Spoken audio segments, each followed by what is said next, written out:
जय श्री कृष्णा दोस्तों, स्वागत है आपका आपके अपने चैनल कृदा भक्ति में एक नई जानकारी के साथ और नई उमंग के साथ। तो जैसा कि मैंने कल के ब्लॉग में आपको बताया था कि मैं कैलाश मानसरोवर के बारे में चर्चा करेंगे, तो आज उसी पे ही आधारित है मेरा ब्लॉग और मैं आपको इसमें पूरी जानकारी दूंगी कि कैलाश मानसरोवर का धार्मिक महत्व क्या है और सभी धर्मों में इसका बहुत महत्व है। इस यात्रा का, ये यात्रा कहाँ से शुरू होती है, कितना खर्चा आता है, कैसे कैसे मतलब किन किन क्रियाओं से होकर गुजरना पड़ता है इस यात्रा के लिए, वो सारी जानकारी आपको दूंगी। तो बस बने रहिए मेरे चैनल पर और लास्ट तक, अंत तक ज़रूर देखना मेरे ब्लॉग को, तभी आपको बातें जो हैं समझ में आएंगी। अगर आप बीच में छोड़ देंगे तो अधूरी जानकारी कहते हैं ना, अधूरा ज्ञान जो होता है बहुत ख़तरनाक होता है। इसलिए मैं चाहूँगी कि आप मेरे इस ब्लॉग को लास्ट तक देखें। तो चलिए शुरू करते हैं। उससे पहले मेरे साथ मिलकर आप सब लोग जय घोष करेंगे। बोलो हर हर महादेव। तो कैलाश जो मानसरोवर की यात्रा है वो 30 जून से शुरू हो चुकी है। अगर आप लोगों को नहीं पता तो मैं आपको बता दूं कि जो 30 जून अभी गई है 2-3 दिन पहले, उस दिन से कैलाश मानसरोवर यात्रा आरंभ हो चुकी है और कुछ समय के लिए यात्रा जो थी रोक दी गई थी। इसका समापन जो होगा वो 2025 में अगस्त में होगा, यानी कि ये लगा लो आप जून जुलाई अगस्त 2 महीने की ये पूरी यात्रा है। ये जो यात्रा है, ये कैलाश मानसरोवर की यात्रा है, ये पूरे 6 साल के अंतराल में शुरू हुई है। बीच में कुछ चाइना के साथ जो हमारे अनबन चल रही थी, रास्तों को लेके वो रास्ते बंद कर दिए गए थे, क्योंकि अभी मैं आपको नहीं दूंगी जानकारी, आप लास्ट में देखेंगे तो आपको पता लग जाएगा कि चाइना का क्या रोल है इस यात्रा में। तो कैलाश मानसरोवर हिंदू, जैन, बौद्ध और सिख धर्म के लोगों के लिए, सभी, जैसा कि मैंने आपको शुरू में बताया भी है, तो सभी धर्मों के लिए, सभी धर्म के लोगों के लिए ये एक पवित्र तीर्थ स्थल है। यह दुनिया की सबसे कठोर यात्राओं में से एक मानी जाती है और इस साल जो है कुल मिला के 750 यात्रियों को कैलाश मानसरोवर यात्रा के लिए अनुमति मिली है। तो चलिए जानते हैं इसके यात्रा से संबंधित अहम जानकारियाँ।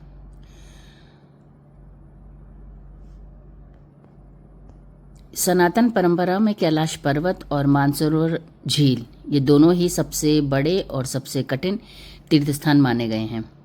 कैलाश को भगवान शिव का स्थायी निवास स्थान और इसी क्षेत्र में स्थित मीठे और साफ पानी की सुंदर झील को मानसरोवर के नाम से जाना जाता है।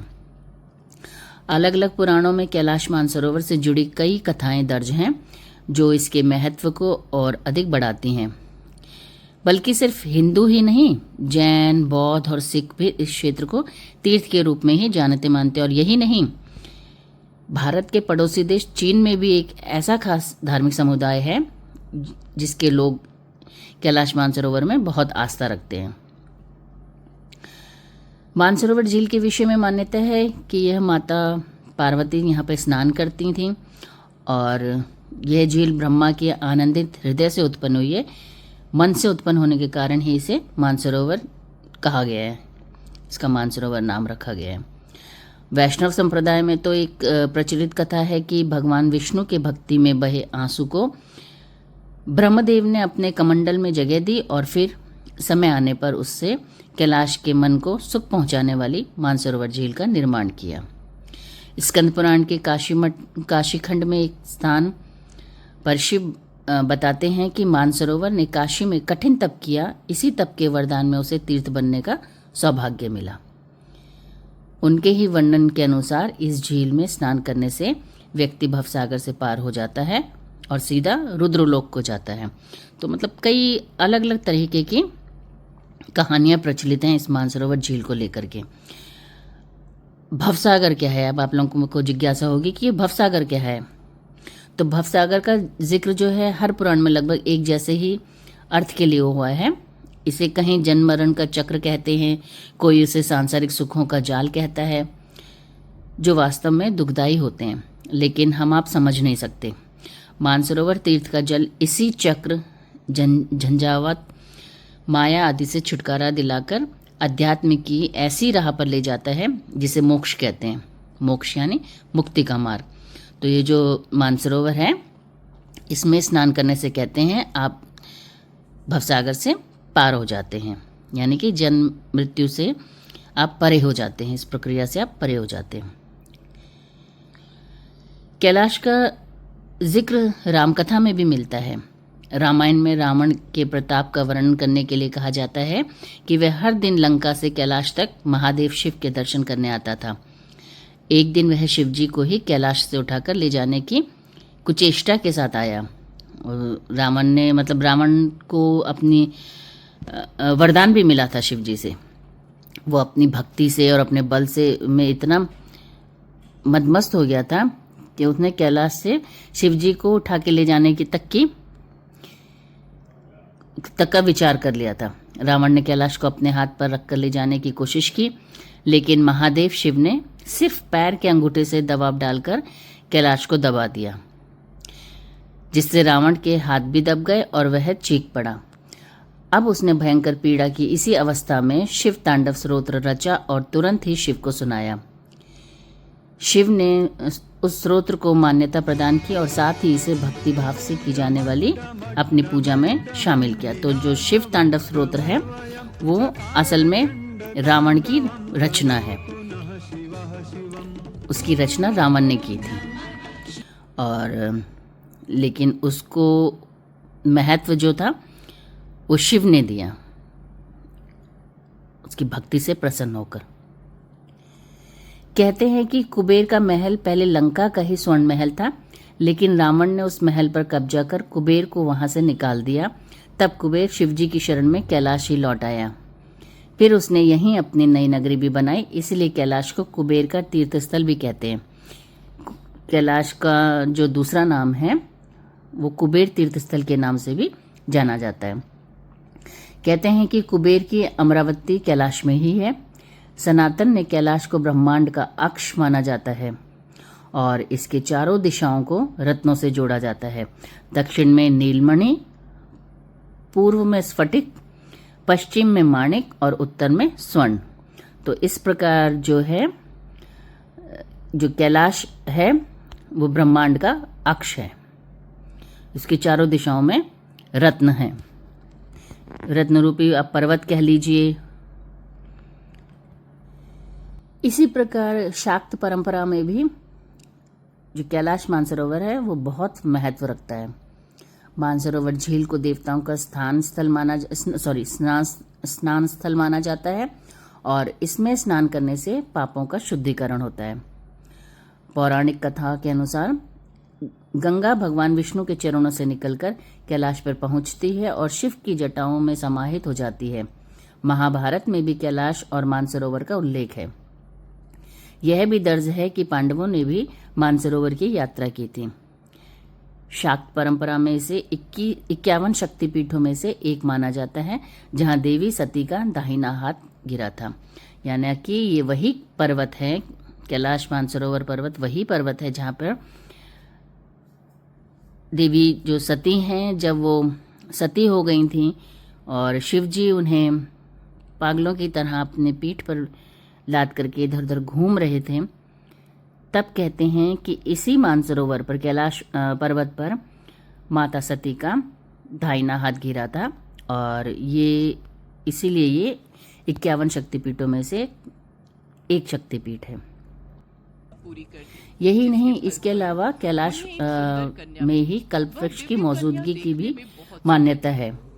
यह वही कल्पवृक्ष है जहां देवी पार्वती की कल्पना मात्र से उनकी पुत्री अशोक सुंदरी का जन्म हुआ और इसी कल्पवृक्ष की कल्पना से श्री गणेश का बाल स्वरूप में अवतरण हुआ। इस कथा का शिव पुराण में भी वर्णन है, जिसमें बताया गया है कि देवी पार्वती ने अपने उपटन से एक बाल प्रतिमा बनाई और कल्प वृक्ष के नीचे बैठकर उसके सजीव हो जाने की कल्पना की। इसी कल्पना का साकार स्वरूप विनायक हैं, जिन्हें गणों में अग्रणी होने का सौभाग्य मिला और वह गणेश कहलाए। यह पवित्र घटनाक्रम भी कैलाश पर हुआ है और मानसरोवर इसका साक्षी है।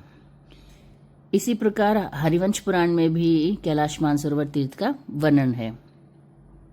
महर्षि वेदव्यास लिखित हरिवंश पुराण में भी कैलाश मानसरोवर को सबसे बड़ा और महत्वपूर्ण तीर्थ बताया गया है और यह भी कहा गया है कि सभी अन्य तीर्थों का पुण्य भी इसी तीर्थ से है। वैशंपायन ऋषि राजा जन्मेजय को महाभारत की कथा सुनाते हुए कैलाश का रहस्य बताते हैं और बताते हैं कि यह पर्वत साक्षात शिव स्वरूप है। हरिवंश पुराण के अध्याय 84 में श्री कृष्ण ने कैलाश के महत्व का वर्णन करते हुए तीर्थराज ऋषियों के ध्यान में बसने वाली तपस्थली कुबेर का शिव पूजा स्थल बताया है। मानसरोवर को सुनहरे पंखों वाले हंसों का निवास स्थान भी बताया है।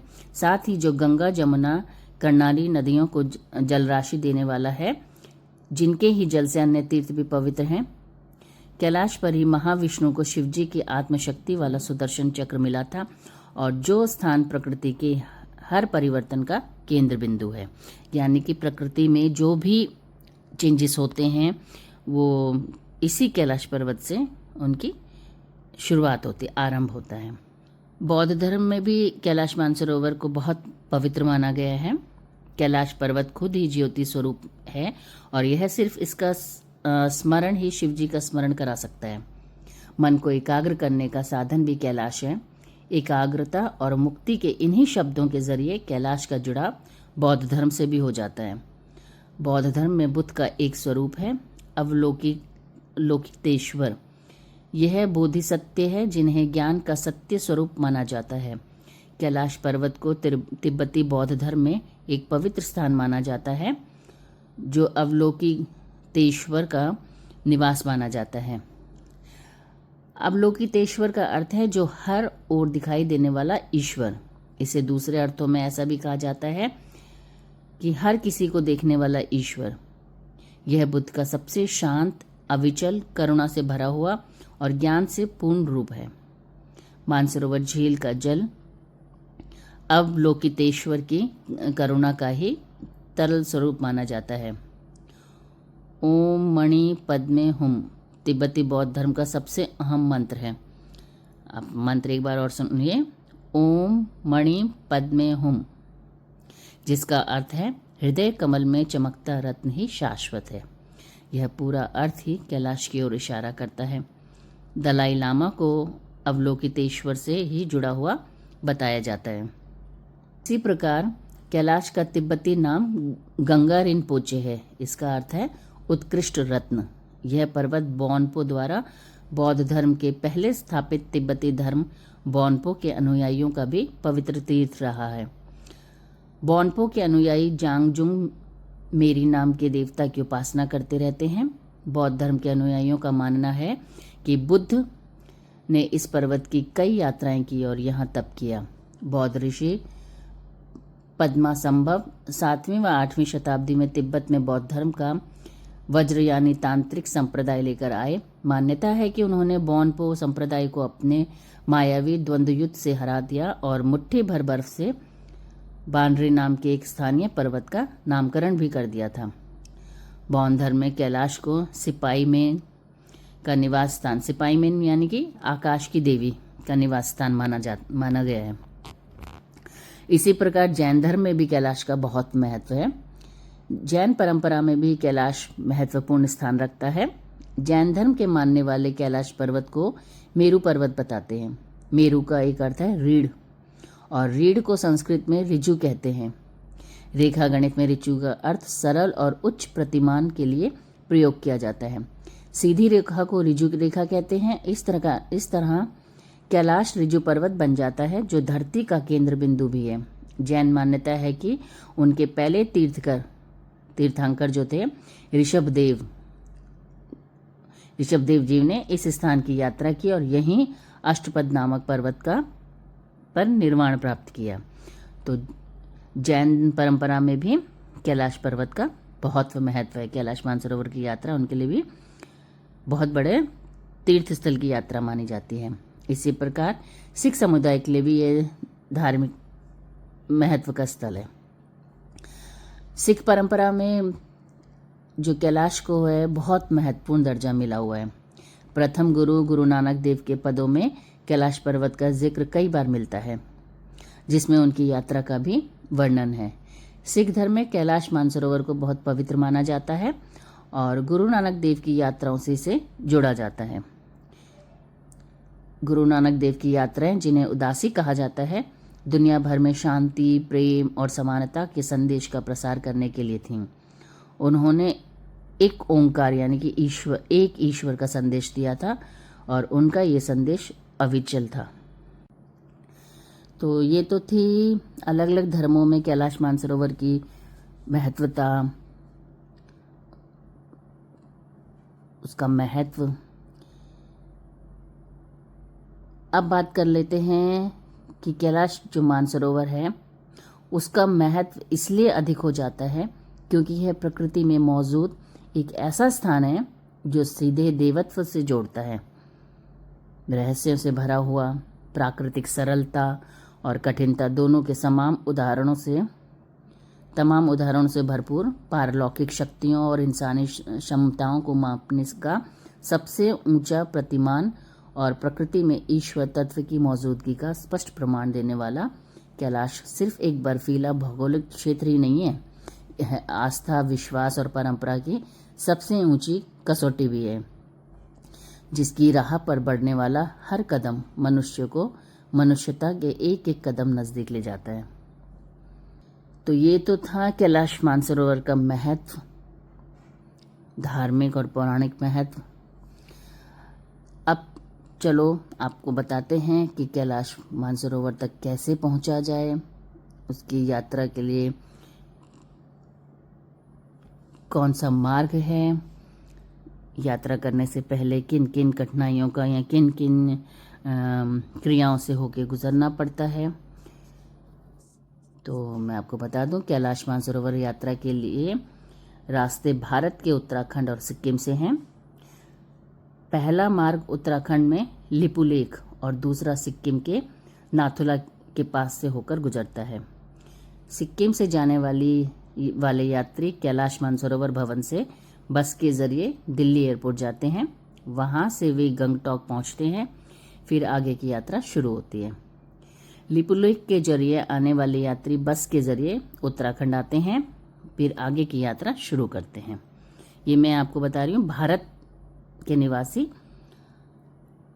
मानसरोवर तक कैसे पहुंचे, किस मार्ग से जाएं या कौन से मार्ग से जाते हैं। कैलाश मानसरोवर यात्रा शुरू करने से पहले तीर्थयात्रियों को लगभग 4-5 दिन कैलाश मानसरोवर भवन में ठहरना होता है। यहाँ से उन्हें दिल्ली के हार्ट एंड लंग्स इंस्टीट्यूट ले जाकर हेल्थ चेकअप करवाया जाता है। जो यात्री फिट होते हैं उन्हें ही इसकी अनुमति मिलती है, क्योंकि जैसे जैसे आप ऊपर पर्वत में पहुंचते हैं हवा का दबाव कम होता जाता है, ऑक्सीजन बिल्कुल ना के बराबर हो जाती है। इसलिए आपको हर प्रकार से आपके स्वास्थ्य का निरीक्षण करने के बाद ही आपको ये यात्रा की परमिशन मिलती है। कैलाश मानसरोवर यात्रा को लेकर विदेश मंत्रालय की ओर से ब्रीफिंग दी गई है। बता दें कि कैलाश मानसरोवर यात्रा बेहद ऊंची और ठंडे जलवायु में होती है। इसके लिए आपको लगभग 19,500 फीट तक की ऊंचाई पर ट्रैकिंग करनी होती है। जैसा कि मैंने आपको बताया ना, जैसे जैसे आप ऊंचाई पे पहुंचते हैं हवा का दबाव कम होता है और ऑक्सीजन कम होते जाती है।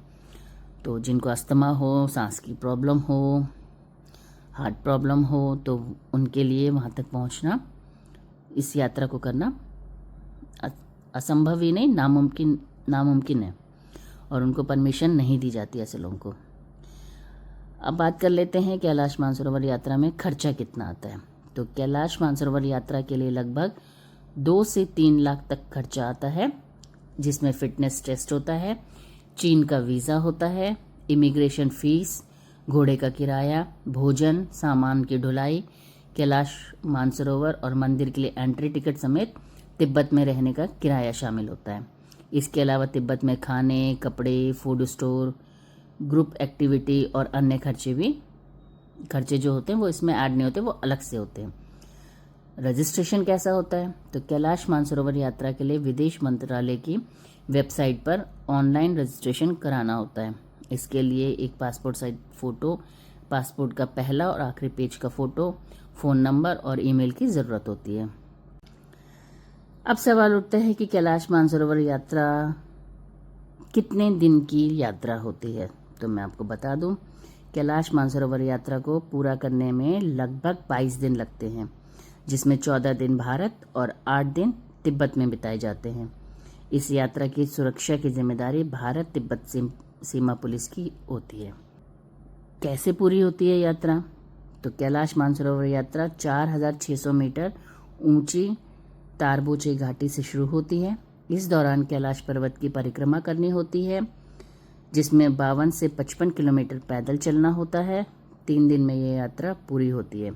यात्रा के दौरान झील की परिक्रमा भी करनी होती है। तो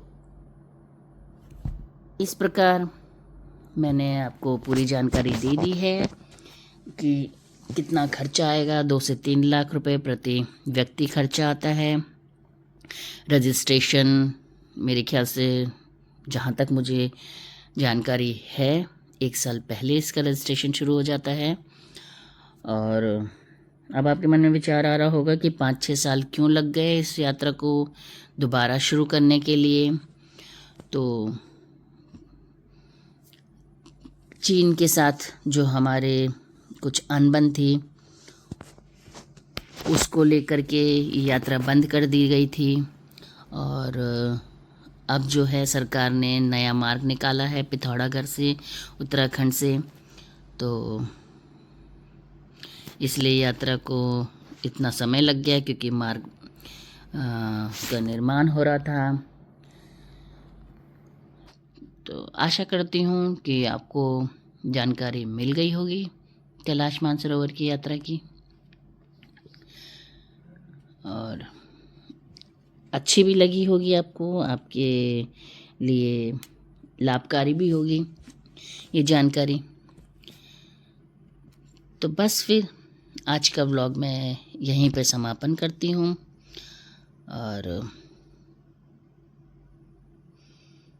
आप लोगों से निवेदन करती हूँ कि जो भी नए हों, पहली बार इस चैनल में आए हों, तो प्लीज़ मेरे इस चैनल को, मेरे नहीं आपके अपने इस चैनल को सब्सक्राइब कर लेना। और हाँ, बेल आइकन बटन तो मुझे लग रहा है आप में से किसी ने भी नहीं अभी तक दबाया है।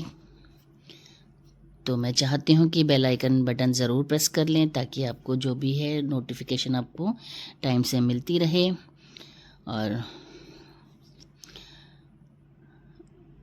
बस फिर इसी के साथ मैं आज का ब्लॉग यहीं समाप्त करती हूँ। और आप लोगों के लिए मनोकामना करती हूँ, जो भी मेरे चैनल को देख रहे हैं उन सब के लिए एक ही कामना है कि आप लोग और आप लोगों का परिवार हमेशा खुश रहे, सुखी रहे। भोलेनाथ की कृपा आप पर और आपके परिवार पर हमेशा बनी रहे। और कल का व्लॉग मेरा ज़रूर देखना, क्योंकि कल का जो व्लॉग है मेरा होगा चातुर्मास पर। चातुर्मास आप लोगों को पता ही होगा, 4 महीने के लिए भगवान विश्राम पे चले जाएंगे। तो उसकी मैं आपको पूरी जानकारी दूंगी कि वो क्यों जाएंगे विश्राम में और कौन से भगवान जाएंगे विश्राम पे। और अगर वो विश्राम पे चले गए तो उनके एब्सेंस में सृष्टि का संचार और पालन कौन करेगा। तो इसी के साथ ही मिलते हैं आपको अगले व्लॉग में। तब तक के लिए राधे राधे, जय श्री कृष्ण।